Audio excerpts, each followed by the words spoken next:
Something that we can all relate to is pain because we've all experienced it one way or another. When I ask people, what is the most painful thing that you've experienced, almost everyone responds the same way, which is a story about their worst injury.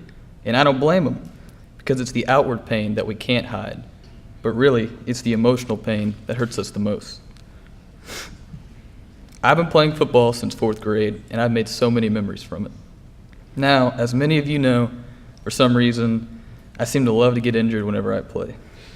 I've had about a dozen sprained ankles, a straight-up broken ankle, shout out to the senior class, hashtag pray for Kaylor.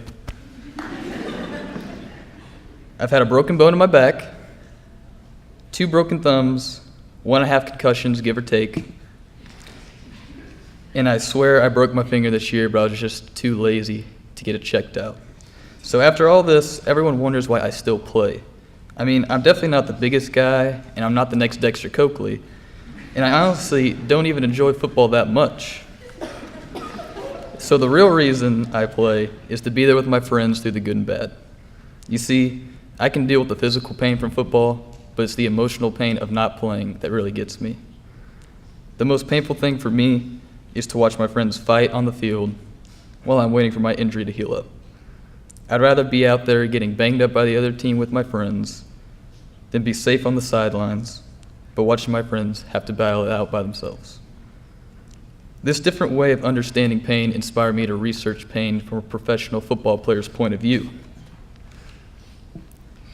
I came across a video about the future Hall of Fame linebacker Ray Lewis, and he gave a speech that was titled, "Pain Creates Greatness," and it was about how he dealt with the pain from football. He told a story about how in the middle of one of his games, he heard a snap, and then a tremendous amount of pain began to build up in his arm. He talked about how it got worse and worse as the game progressed, but he felt that he continued to play.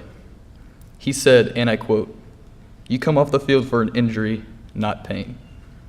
He decided to push through and never came out. At the end of the game, he was crowned Super Bowl 47 champion and is one of the best football players of all time.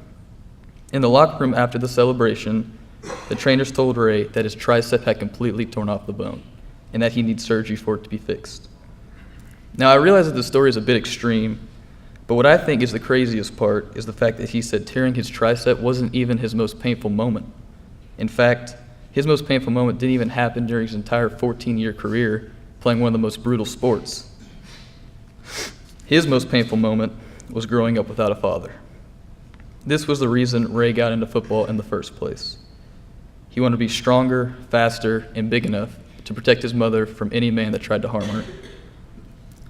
Ray's life would have never turned out the way it did if it wasn't from the emotional pain that started it all. And from that, he proved that overcoming your greatest pain will ultimately be your greatest success. Now, the story revealed something else to me. It showed me that there are 2 sides of pain. There's the one side that's the true discomfort and suffering that we all experience on a daily basis. This is the pain that knocks you down. But then there's the other side of pain, which is purely mental.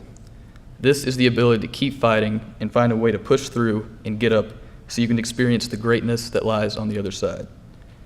When I took a step back and reflected on my past experiences with pain, my reason for not giving up was my parents.